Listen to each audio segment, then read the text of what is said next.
Hi guys, welcome back to my channel. তো কালকে হচ্ছে মহালয়া, আর কালকে দেবীপক্ষের সূচনা হচ্ছে। তো সেই উপলক্ষে আমি অলরেডি দুটো বই বাংলায় দেবী দুর্গাকে নিয়ে আমার চ্যানেলে ভিডিও নিয়ে চলে এসেছি। তো আজকে আমি আমার যা বন্ধুরা ইংলিশ বই পড়ে বা ইংরেজিতে বই পড়তে ভালোবাসে তাদের জন্য দেবী দুর্গাকে নিয়ে একটা বই নিয়ে এসেছি, আর সেটা হচ্ছে দেবী সিরিজের ফার্স্ট, দুর্গা বাই কেভিন মিশেল। তো প্রথমেই বলে রাখি, এটা পুরোপুরি থরলি মাইথোলজিক্যাল, মানে একদম দেবী দুর্গাকে ফলো করে যে লেখা হয়েছে এরম কিছু না। এটা দেবী দুর্গার ক্যারেক্টারটাকে নির্ভর করে পুরোপুরি ফিকশনালাইজ একটা স্টোরি লেখা হয়েছে। তার মধ্যে কিছু কিছু মাইথোলজিক্যাল সত্যি তোমরা পেয়ে যাবে।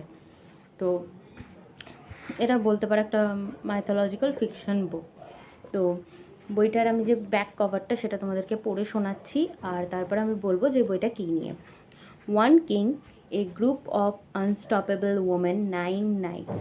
The demon king Mahisha rules Jambudip with an iron fist. He wears the horns of a buffalo has the will of a bull.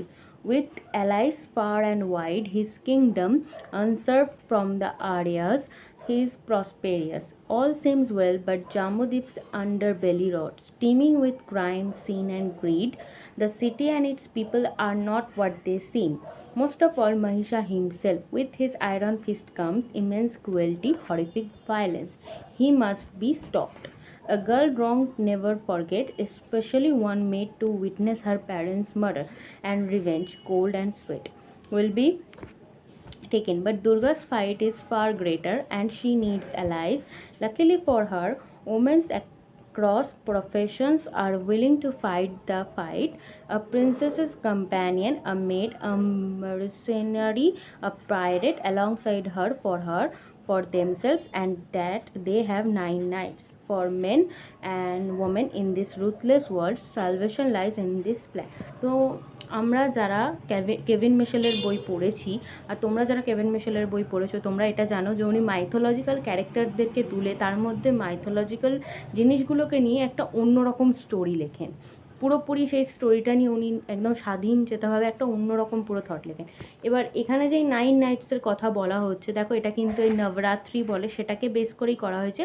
But এখানে স্টোরিটা দেখানো হচ্ছে যে একটা রাজা রয়েছে যে খুবই অসুর টাইপের, আর তার নাম হচ্ছে মহিষ। সে জাম্বুদ্বীপে রাজত্ব করে। প্রথম তো রাজত্বে সবই ভালো ছিল, বাট ধীরে ধীরে সেই রাজ্যের যে লোকেরা তারা কারাপ্ট হতে আরম্ভ করে।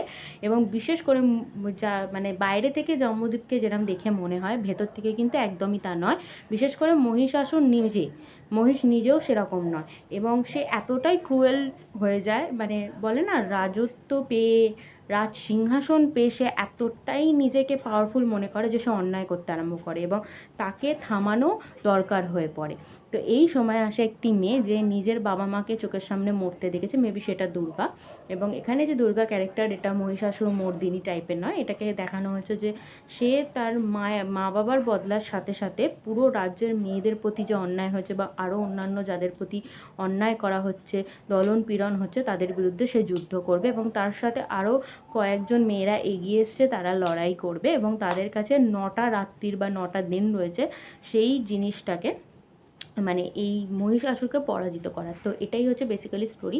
এর আগে কেভিন মিশেল যে সমস্ত বই লিখেছে তার মধ্যে প্রত্যেকটাতেই প্রহ্লাদ হোক, নরসিম্হা হোক, মেঘনাদ হোক, বা আমরা কল্কির যে সিরিজটা, তার মধ্যে দেখতে পেয়েছি যে উনি পুরোপুরি মাইথোলজিক্যালের যে স্টোরিটা সেটাকে থরলি উনি দেননি। মানে এই বইটা পড়ে যদি তোমরা ভাবো যে একবারে দেবী দুর্গা, তার বোধন, অকাল বোধন, তার হাতে অস্ত্র দেবতারা দিয়েছিল, এরম কিছু তোমরা পাবে না। ওই ক্যারেক্টারগুলোকে নিয়ে একটা অন্যরকম অবশ্যই স্টোরি তোমরা পাবে। সেটা পড়ে তোমরা ভারতের ইতিহাস, ঐতিহাসিক, মানে ওই রকম পটভূমির মধ্যে ভারতের ইতিহাসটাকে তুলে ধরা হচ্ছে।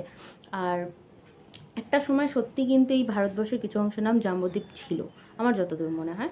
তো সেই রকমই কিছু কিছু জিস্ট নিয়ে এই স্টোরিটাকে দেওয়া হয়েছে। অবশ্যই এটা দেবী সিরিজের ফার্স্ট বুক, এখন অবধি কোনো নতুন বই আসেনি। আর এটা দেবী ডুওলজি আছে। আর একটা বুক আসবে হয়তো কালী নামে, এখানে দেয়াই রয়েছে টু বি কন্টিনিউড করে। এটা দুর্গা, পরের পার্টটা কালী, ওটা এখনো অবধি আসেনি। বইটার পেজ সংখ্যা হচ্ছে 248। আর বইটা সিমন অ্যান্ড সিচেস্টার পাবলিকেশনের তরফ থেকে। এটা তোমরা 300 টাকার মধ্যে ফ্লিপকার্টে পেয়ে যাবে, অ্যামাজনেও পেয়ে যাবে। এটা মিশোয়ে এখনও অবধি আসেনি। মিশোয়ে কালকি সিরিজটা চলে এসছে। তো অবশ্যই এই রিভিউটা যদি তোমাদের ভালো লাগে, আর যদি তোমরা রিভিউ তো বলতে পারবো না, মানে এই ভিডিওটা যদি তোমাদের ইনফরমেটিভ লাগে, অবশ্যই তোমরা এই বইটা কিনো, পড়ো, কারা কারা পড়লে জানিও।